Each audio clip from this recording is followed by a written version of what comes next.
Queridos irmãos, graça e paz. Bom, queridos,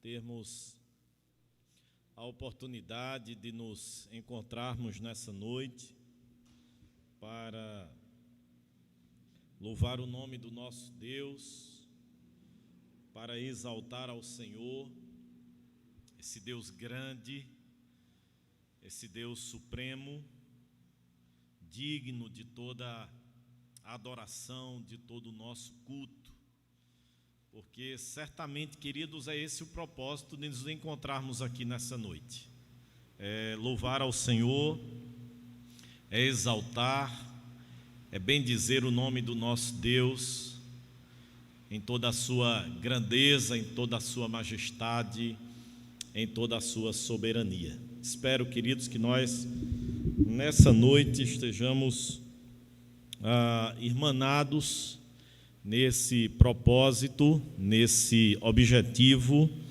que é engrandecer, que é exaltar, bendizer o nome do nosso Deus e ouvirmos a sua santa palavra. Queridos, nós estamos a pouquíssimos dias do término do ano. Eu estou sem retorno aqui, viu, Miguel? Nós estamos a pouquíssimos dias do término de mais um ano.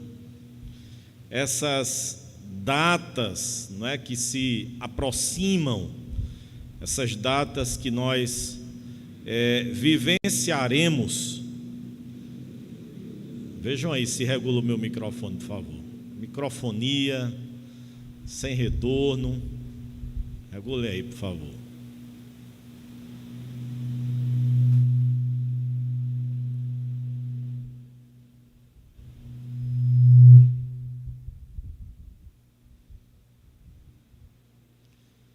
Som. Ok? Som. Oi. Está dando microfonia ainda. Veja outra aqui, Nicélio, para mim, por favor.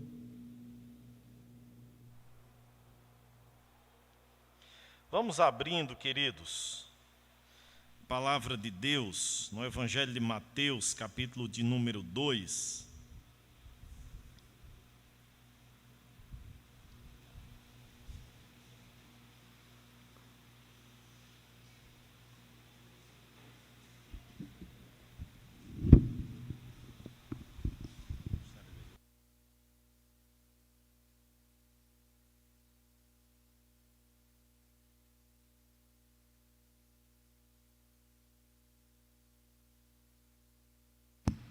Som, ok.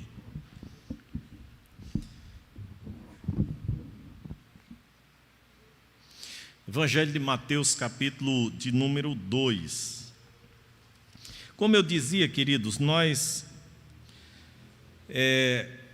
nos aproximamos de duas datas bem significativas para as nossas vidas: o Natal e a virada de ano.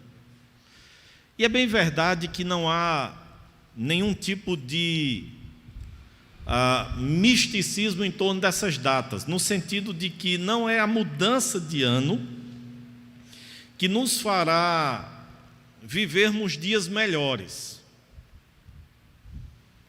É claro que nós oramos, é claro que nós intercedemos a Deus para que 2021 seja um ano melhor do que foi 2020, mas não é a data, a mudança, 31 de dezembro, 0000. Adentramos 2021, a pandemia foi embora, os nossos problemas sumiram, as enfermidades, os problemas familiares, as crises econômicas, todas se resolveram. Bom se fosse desta maneira, mas não é.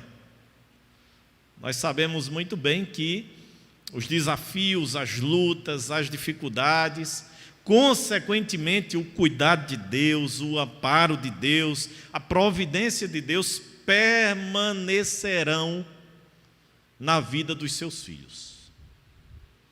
Mas a data de Natal também é outro ponto que eu costumo dizer, alguns discutem e querem discutir o sexo dos anjos. Porque há uma vasta discussão em torno disto, se foi nessa data mesmo, se não foi, foi apenas uma vinculação histórica. E eu pergunto, qual é o problema de que num determinado momento do ano, apesar de não ser a data exata do nascimento de Jesus, nós possamos trazer à nossa memória um ato tão significativo, tão importante como foi o nascimento de Jesus. Porque, queridos, há 3 temas que nós não devemos tratá-los apenas no Natal ou na Páscoa: nascimento, morte e ressurreição de Jesus. Esses 3 temas deveriam ser tratados pela igreja todos os dias, porque eles estão vinculados à nossa salvação. Jesus se fez homem, se fez carne, e é por essa razão que isto o tornou o nosso representante legal naquele madeiro. Na expressão do apóstolo Paulo, segundo Adão, só que sem pecado, como foi o primeiro. Assim como a sua morte e a sua ressurreição, que nós trazemos à memória no período da Páscoa, ou nessa data que se vinculou. Eu fico a refletir, queridos irmãos, se realmente o verdadeiro problema é a gente discutir a data exata para que a celebremos na data exata, ou se o problema é como nós entendemos a pessoa de Cristo e aquilo naturalmente que nós colocamos no entorno desta data. Acredito eu, seja esse o grande problema. Não discutir a exatidão da data, mas nesta data fazermos de fato uma celebração desprovida de todos os adereços que foram incorporados a ela, ou até mesmo símbolos, imagens que querem substituir o lugar do verdadeiro Natal, ou o sentido do verdadeiro Natal, que é Cristo. Diga-se de passagem, censuramos muitas vezes a data, mas vestimos os nossos filhos pequenos de Papai Noel. Tiramos fotos com os nossos filhos pequenininhos sentados no colo de um Papai Noel. Achamos encantador a iluminação que as cidades fazem nesse período, mas implicamos muitas vezes com a celebração do Natal na igreja no dia 25 de dezembro. Será que de fato, queridos, é isso o importante? Eu quero chamar a sua atenção para o texto que eu anunciei, Mateus capítulo de número 2, e eu quero ler todo ele com os queridos irmãos. Mateus capítulo de número 2. Todos encontraram? Vamos ler juntos, a uma só voz, pausadamente, sem nenhum tipo de correria, de pressa, mas vamos ler esse texto. Vamos lá? Tendo Jesus nascido em Belém da Judéia, nos dias do rei Herodes, eis que vieram os magos do Oriente a Jerusalém e perguntavam: onde está o recém-nascido rei dos judeus? Porque vimos a sua estrela no Oriente e viemos para adorá-lo. Tendo ouvido isso, alarmou-se o rei Herodes, vamos lá, irmãos, todos juntos? E com ele toda Jerusalém. Então, convocando todos os principais sacerdotes e escribas do povo, indagava deles onde o Cristo deveria nascer. Em Belém da Judéia, responderam eles, porque assim está escrito por intermédio do profeta: e tu, Belém, terra de Judá, não és de modo algum a menor entre as principais de Judá, porque de ti sairá o guia que há de apacentar a meu povo Israel. Com isto, Herodes, tendo chamado secretamente os magos, inquiriu deles com precisão quanto ao tempo em que a estrela aparecera. E enviando-os a Belém, disse-lhes: ide informar-vos cuidadosamente a respeito do menino, e quando tiverdes encontrado, avisai-me, para eu também ir adorá-lo. Depois de ouvirem o rei, partiram, e eis que a estrela que viram no oriente os precedia, até que chegando parou sobre onde estava o menino. E vendo eles a estrela, alegraram-se com grande e intenso júbilo. Entrando na casa, viram o menino com Maria sua mãe.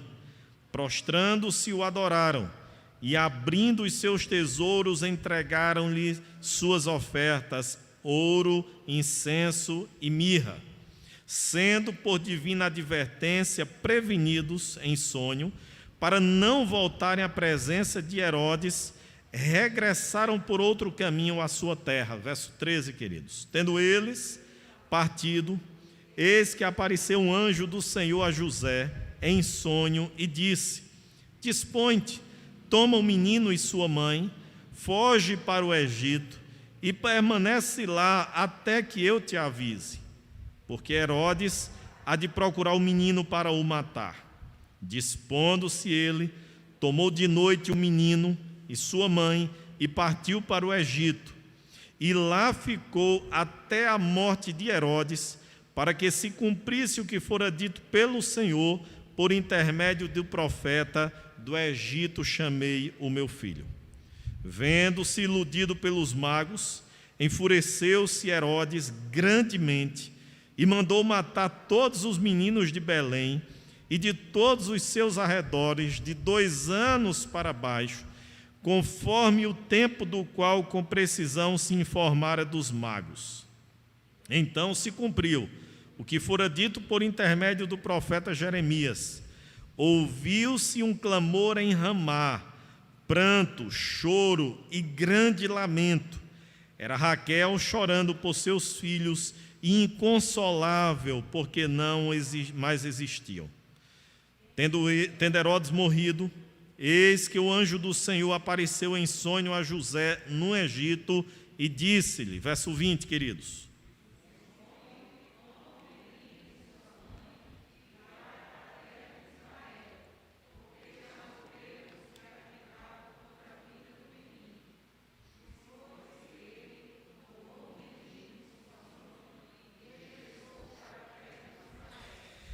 tendo, porém, ouvido que Arquelau reinava na Judéia em lugar de seu pai Herodes, temeu ir para lá, e por divina advertência, prevenido em sonho, retirou-se para as regiões da Galiléia, e foi habitar numa cidade,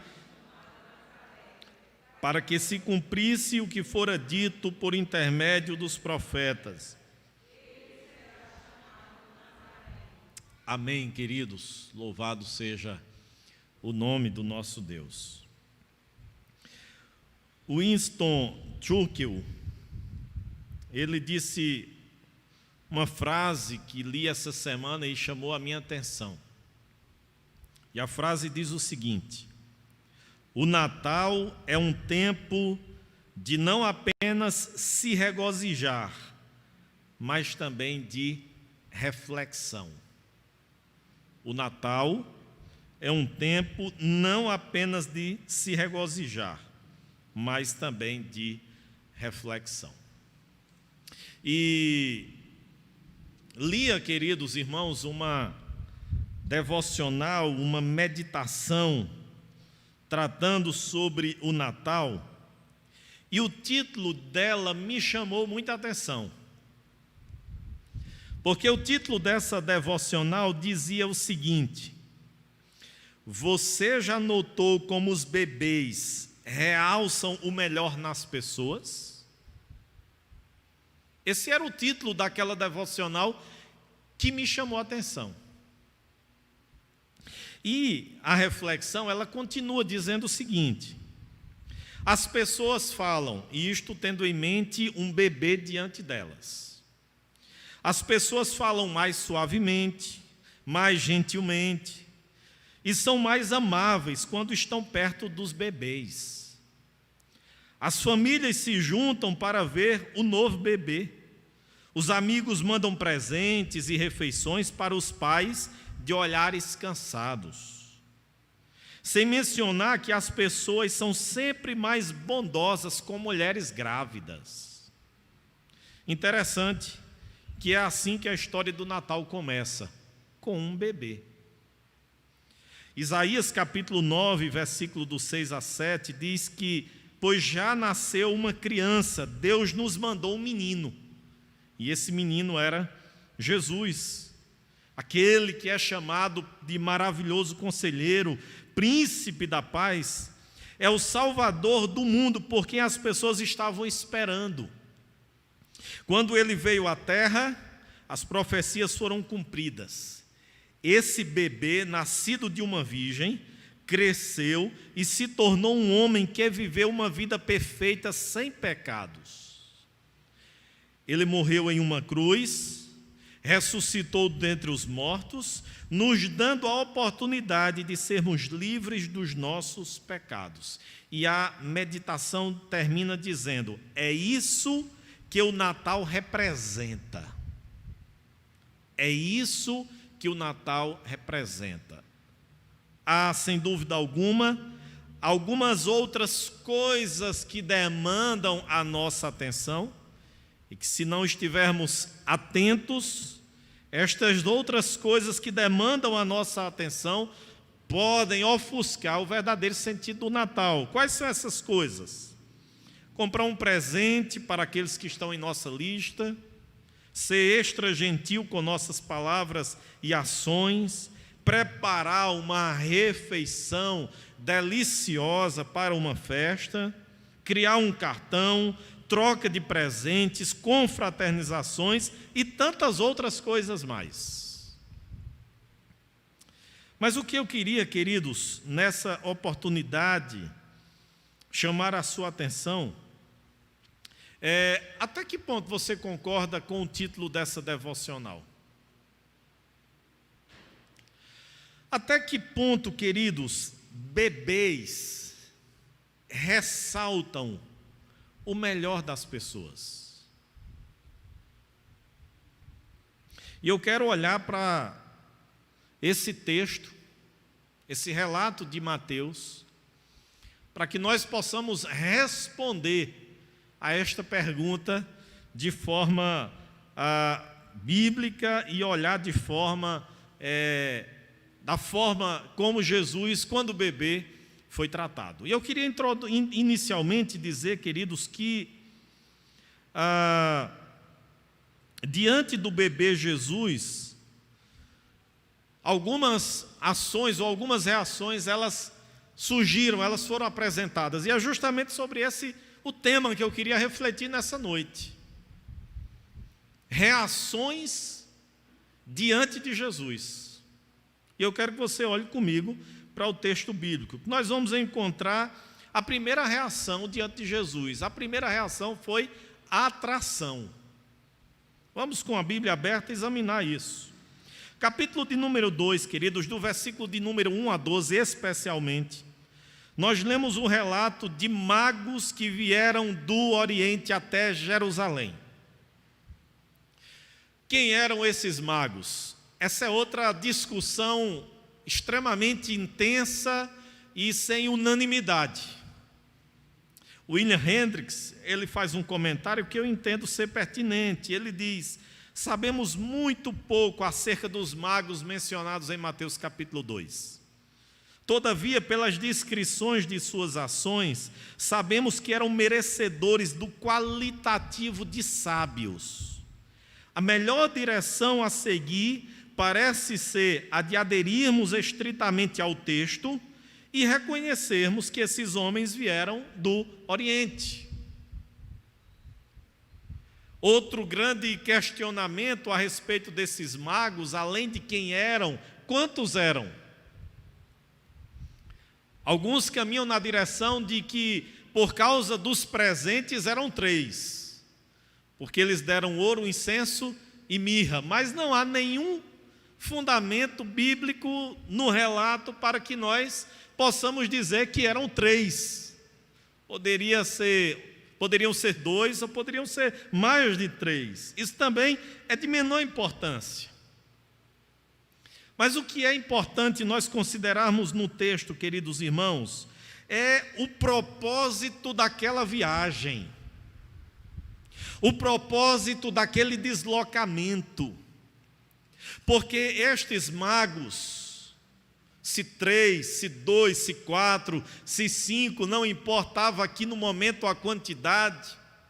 O que importava e o que nos importa é entender o propósito da sua viagem. E o propósito não era um tour. O propósito não era uma viagem turística, de férias. Uma viagem para desaparecer a mente, para desopilar dos problemas. Se nós observarmos o versículo de número 2, nos diz claramente o propósito pelo qual aqueles magos vieram lá do Oriente para Jerusalém. E nos diz o texto que o propósito era adorar. Mas o que é que significa adorar? Inclusive usamos em alguns contextos banalmente esse termo. Eu adoro fulano. Eu adoro tal comida. Mas o que significa adorar no contexto bíblico? A palavra adoração aqui, queridos irmãos, ela denota a ideia de respeito, de reverência, de consideração altíssima, de temor. E nos diz o texto que esses magos procederam do Oriente com o propósito de reverenciar, de respeitar, de expressar ou demonstrar o seu respeito e a sua reverência por alguém. E nós devemos fazer essa pergunta ainda ao texto: quem era esse alguém? Não era um bebê qualquer, não era um recém-nascido qualquer, que por mais importante que esse bebê seja para a sua família, não tem um alcance mundial, universal, como este bebê descrito aqui no texto tem. E é interessante, queridos, que o próprio versículo de número 2, na parte A, já demonstra qual era a concepção que os magos tinham a respeito do bebê que eles vieram adorar. Eles questionam a Herodes: onde é que está o recém-nascido, onde é que está o bebê rei dos judeus? Porque nós vimos a sua estrela e nós viemos adorá-lo. Queridos irmãos, na mente daqueles magos não havia nenhuma dúvida a respeito do menino que estava ali envolto nos braços de sua mãe Maria. Ele era singular, ele era especial, ele era ímpar, e certamente ninguém se assemelharia àquele menino recém-nascido. Tanto é que a intenção daquela viagem era de expressar o seu respeito, a sua reverência, a sua autoconsideração por aquele recém-nascido. E o que me chama a atenção ainda, segundo o relato de Mateus, queridos, é como eles prestaram essa adoração. Vejam comigo, e eu quero que você olhe para o texto, porque os magos adoraram ao rei dos judeus, aquela criança, ao recém-nascido, aquele bebê, primeiro com muita alegria, júbilo, com festa, com celebração. Observe o versículo de número 10. E vendo eles a estrela, o que foi que eles fizeram, queridos? Alegraram-se com grande e intenso júbilo. Eles estavam diante do rei dos judeus e nada mais do que fazer e prestar aquela adoração de forma jubilosa, alegre, festiva. Como é que eles adoraram mais? Versículo de número 11, a parte A, com profunda humildade. O texto nos diz que eles, entrando na casa, viram o menino com Maria, sua mãe, fizeram o quê? Prostraram-se.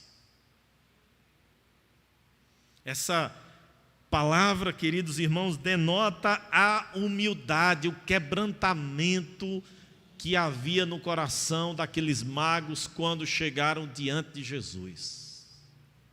Nada mais do que materializar aquilo que a missão pela qual eles saíram lá do Oriente e vieram a Jerusalém, ela indicava adoração, respeito, reverência, e se aproximar de alguém assim precisa de humildade, de quebrantamento. Como mais esses magos prestaram a sua adoração àquele menino? Versículo 11, a parte B nos diz que com consagração. E abrindo os seus tesouros, entregaram-lhes suas ofertas, ouro, incenso e mirra. Aqueles sábios do Oriente, aqueles homens chegaram perante Jesus e consagraram aquilo que eles tinham. Dedicaram ouro, incenso e mirra. E mais, queridos, aquela adoração foi prestada com obediência.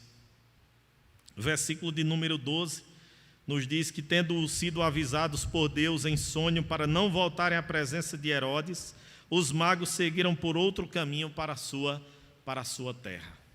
Na verdade, todo o capítulo de número 2, quando nós lemos, nós percebemos que o nascimento de Jesus e toda a proteção provida por Deus para que Jesus não fosse morto já no seu nascedouro, já no início da sua vida, foi repleta e marcada por obediência. Obediência dos magos, instruídos a não voltarem pelo mesmo caminho para não informar a localização precisa de Jesus. Obediência por parte de José e Maria, à medida que Deus orientava, se dirija para o Egito, retorne agora, vá para Nazaré. Essa adoração a Jesus, ela foi feita também com obediência, porque Ele requer isso daqueles que o adoram. Mas eu pergunto, queridos, bebês afloram o melhor nas pessoas? Vamos para a segunda reação diante de Jesus. E a segunda reação diante de Jesus é rejeição. Jesus, queridos irmãos, não foi sempre bem recebido em todos os lugares. Jesus não foi sempre adorado, amado, ovacionado por todos aqueles que tinham oportunidade de vê-lo, de conhecê-lo. E vejamos, queridos irmãos, o que é que o texto nos diz. Versículo de número 3 diz que Herodes e toda Jerusalém, quando ouviram o questionamento daqueles magos do Oriente, eles ficaram como? Alarmados, atônitos. Nos diz o versículo 3, ao ouvir isso, o rei Herodes ficou alarmado e com ele toda Jerusalém. Um alvoroço se criou, mas não um alvoroço benéfico, não um alvoroço de recepcionar com calorosa saudação o rei dos judeus. Pelo contrário, a partir do versículo de número 4, queridos, nós vemos o que Herodes estava tramando para Jesus. O versículo de número 4, a partir do versículo de número 4, nos diz que Herodes chamou os principais sacerdotes e escribas e perguntou: onde é que o menino haveria de nascer? E o texto prossegue dizendo, em Belém da Judéia, porque assim está escrito por meio do profeta.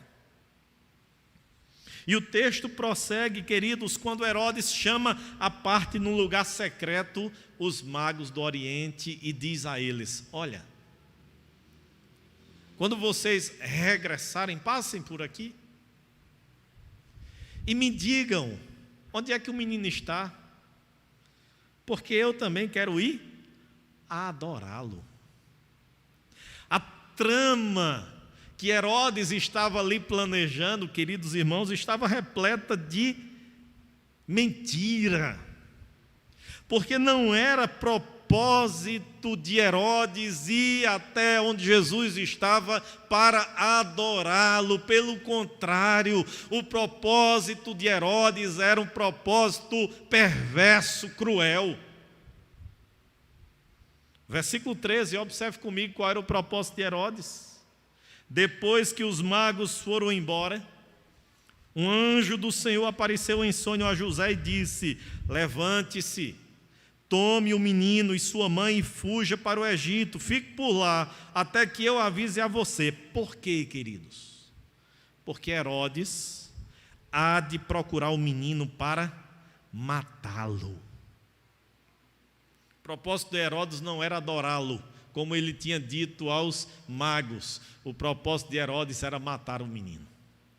O texto prossegue, o relato prossegue, queridos, e nos diz que Herodes é tomado por uma fúria quando toma conhecimento que os magos enganaram ele, ou iludiram ele, ou não obedeceram ao pedido dele.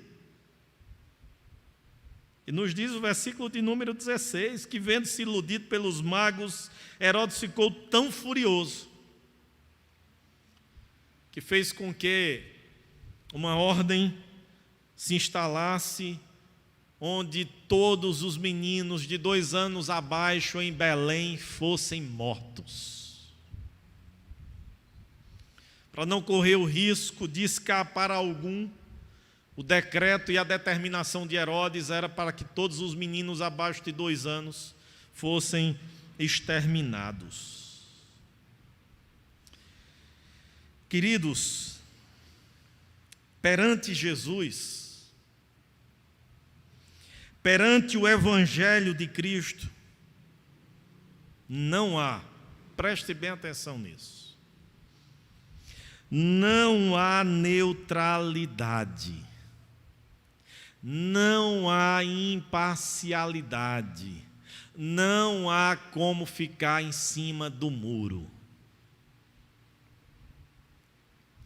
Diante da mensagem do Evangelho, só há 2 reações possíveis: ou rendição, ou quebrantamento, ou conversão, ou rejeição, ou hostilidade, oposição. Não há como ficar em cima do muro quando se fala de Jesus, do Evangelho. E eu quero chamar a sua atenção para um exemplo. Há outros, mas eu quero destacar um nessa noite. E ele se encontra no livro de Atos, no capítulo de número 17. E o texto faz referência àquele momento em que o apóstolo Paulo adentra a cidade de Atenas, e ele vai até o Areópago, um lugar onde reunia religiosos e filósofos, extremamente acentuado a sua religiosidade, porque havia altares construídos a vários deuses. E é naquele ambiente que o apóstolo Paulo sabiamente aproveita de uma situação, de uma inscrição para dizer, olha, esse aqui, o Deus que vocês não conhecem, é o Deus que eu quero pregar, falar a respeito dele para vocês. E nos diz o capítulo de número 17, queridos, de Atos, que o apóstolo Paulo discorreu, arrazoou a respeito de quem era Cristo, a respeito de sua missão, a respeito de seu senhorio, comprovando e mostrando que de fato Ele era o Salvador.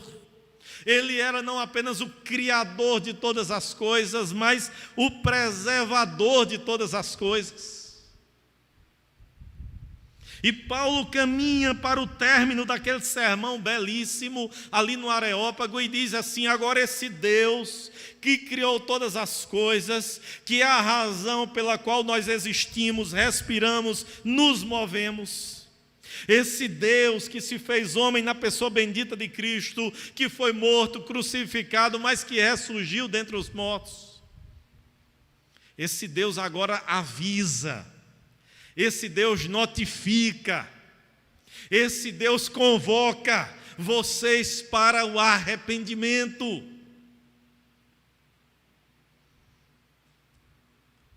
Mas o que nos é interessante, queridos, é nos versículos de número 32 ao 34,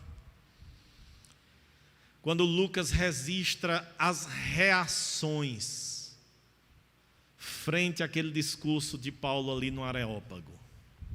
Quando ouviram, aqueles que estavam ali, falar de ressurreição dos mortos, uns escarneceram, e outros disseram: a respeito disso te ouviremos noutra ocasião. A essa altura, Paulo se retirou do meio deles, e no versículo 34 nos diz: houve, porém, alguns homens que se agregaram a ele e creram. Entre eles estava Dionísio, o Areopagita, uma mulher chamada Damares, e com eles outros mais. O que é que Lucas diz, queridos? Frente ao Evangelho, frente à pregação que Paulo fez naquele momento, duas reações apenas estavam acontecendo ali: rejeição, hostilidade, repúdio, ojeriza, escárnio, ou crença, quebrantamento, sujeição, submissão, rendição. Porque, querido, só há diante de Jesus essas duas reações. O próprio Paulo, quando escreve a sua carta, a segunda carta aos Coríntios, ele diz que o Evangelho tem cheiro de vida. Para aqueles que entendem e os seus ouvidos ouviram a voz do Evangelho.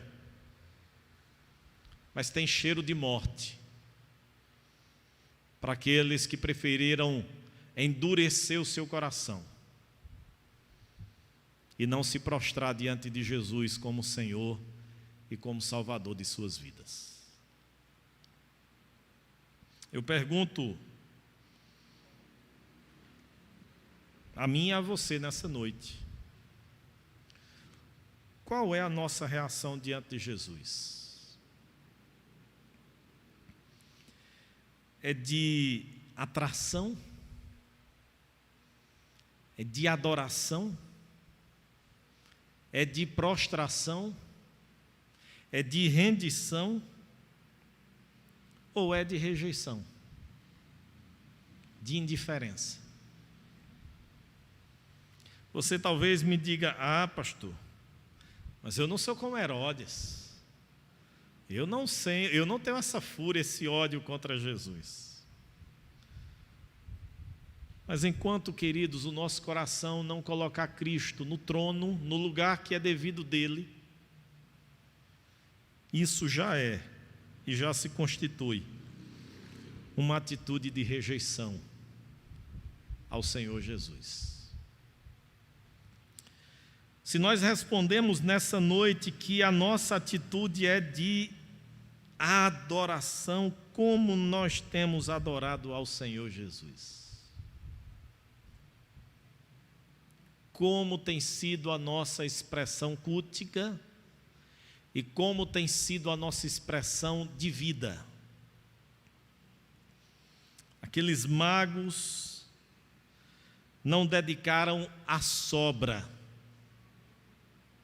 não dedicaram o resto, não dedicaram o refúgio. Na verdade, absolutamente nenhum personagem bíblico, ao ter a compreensão da grandeza, da majestade de Deus, tiveram a audácia de entregar a Ele qualquer tipo de sobra, de resto.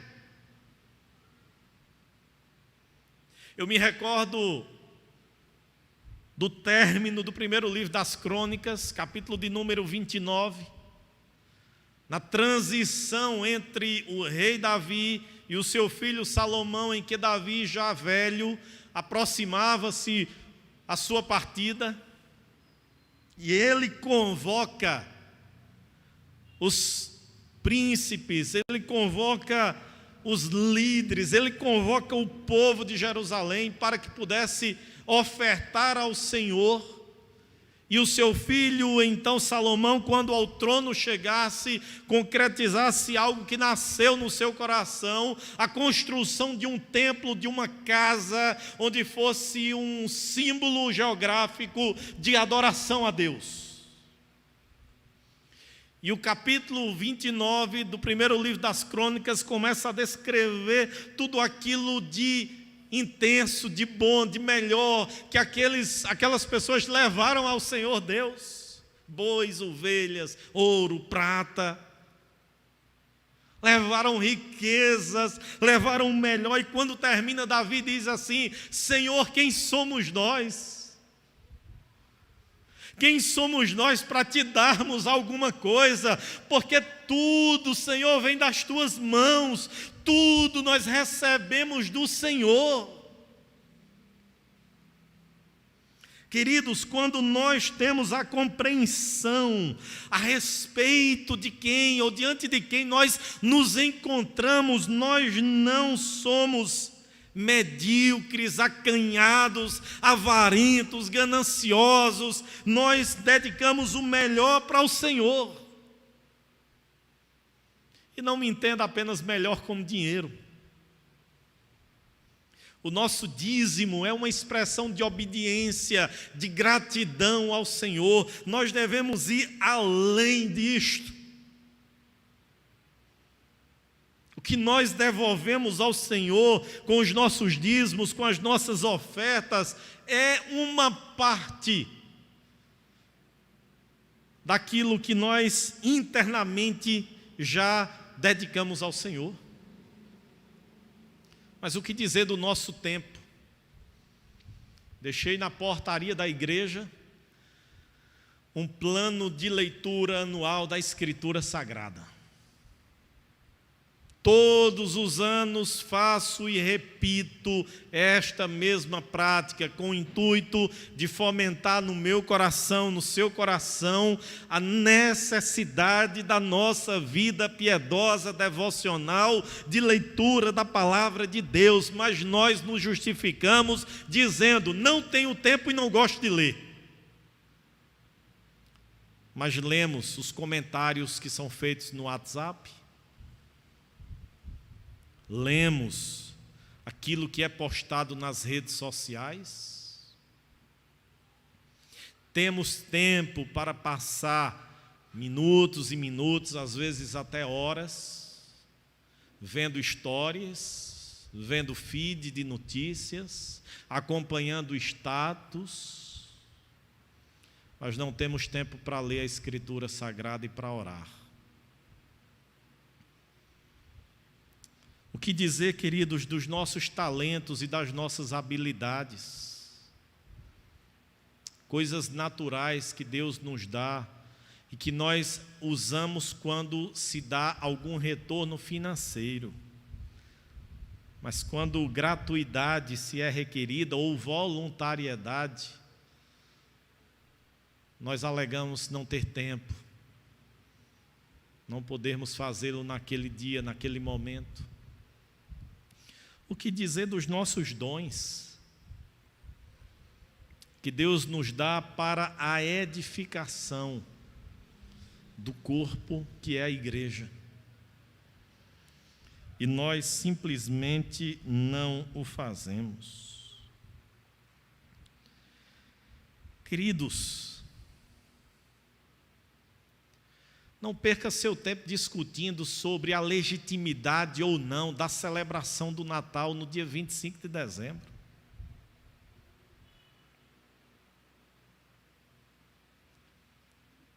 Invista o seu tempo celebrando não apenas no 25 de dezembro, mas todos os dias do ano, aquele que é o centro do Natal, Jesus. Não desperdice o seu tempo e nem muito menos incite isso no coração dos pequeninos a reverenciarem uma figura pagã que mesmo incorporada a essa data, não ofusca e não deve ofuscar de maneira nenhuma o personagem central que é Jesus. Com Papai Noel. Se suas condições financeiras lhe favorecerem a comprar algum tipo de alimento diferente para sentar com a sua família no dia 24, celebrar uma refeição, o faça. Mas o faça reverenciando e respeitando a figura central que é Jesus.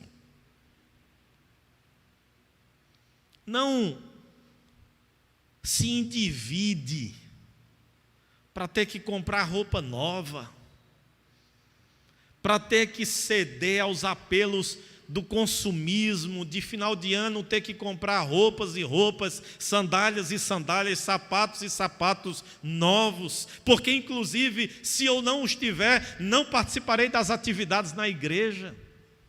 Não vá por esse caminho. Use a mesma roupinha que Deus lhe deu, que já está paga, que você não vai gerar nenhum tipo de dor de cabeça na sua vida.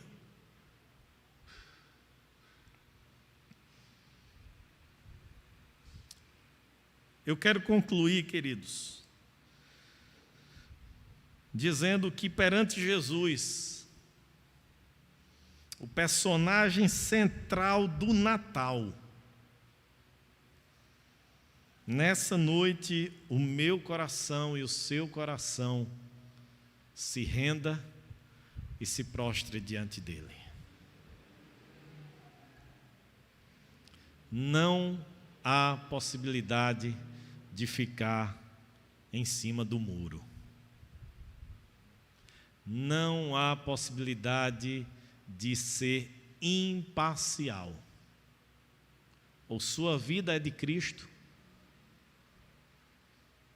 ou você é contra Jesus. Vamos orar?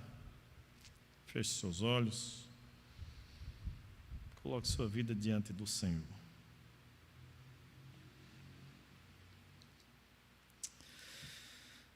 Deus amado, nós queremos te louvar por essa noite, por esse momento oportuno que o Senhor nos concede, de bendizer ao Senhor, de exaltar, de dizer que de fato Tu és grande, muito digno de ser louvado, de ser adorado. A semelhança daqueles magos do Oriente, nós nessa noite também nos encontramos aqui e declaramos: Tu és o Rei dos Reis, Tu és o Senhor dos Senhores. O Senhor está entronizado, coroado, glorificado, bendito seja o Teu nome. E nessa data, ó Pai, ou nesse período que antecede ao Natal, nós queremos aqui não celebrar figuras pagãs, não deixar o nosso coração ser captado pelo apelo consumista, materialista de nossa sociedade e de nosso tempo. Nós queremos de fato, Senhor, celebrar o verdadeiro Natal, que é o teu nascimento, que é o ato de graça, de amor, de misericórdia, de Deus ter se feito homem na pessoa bendita de Jesus, para assumir o nosso lugar naquele madeiro, naquela cruz, para nos dar perdão de pecados, para nos dar vida nova e para nos dar vida eterna. Ó Deus, nós nos aproximamos do término de mais um ano e muitas vezes chegamos a esse período com o nosso coração aflito, agoniado, ó Deus, quando comparamos e quando olhamos o passado, aquilo que deixamos de fazer em prol do teu nome, aquilo que era prioridade em nossas vidas e nós relegamos. Deus, tem misericórdia das nossas vidas nessa noite. Nos abençoa, Senhor, de forma que nós assumamos o compromisso do Senhor, da Tua palavra, da vida de oração, ser algo prioritário em nossos corações, em nossa vida, Senhor. Tem misericórdia da nossa igreja, aviva-nos, desperta-nos, tira a frieza, a indiferença do nosso coração, tira o encantamento dos nossos olhos pelas propostas mundanas e nos deixa, ó Deus, deslumbrados, maravilhados, encantados com o Senhor, com a Tua glória, com a Tua majestade. E, ó Deus, nessa noite também, se há presencialmente ou até mesmo virtualmente pessoas que diante do Senhor Jesus precisam tomar uma decisão, que o Teu Espírito as conduza de forma que elas sejam atraídas pelo Teu amor, pela Tua graça, pela Tua generosidade, pela Tua morte e ressurreição naquela cruz. Faz isso, ó Pai, para o louvor da Tua glória, para testemunho na Tua igreja e para que o mundo saiba que só Jesus Cristo é o Senhor. Recebe, Deus, a nossa gratidão, o nosso louvor, em nome de Jesus. Amém. Amém. Queridos, nós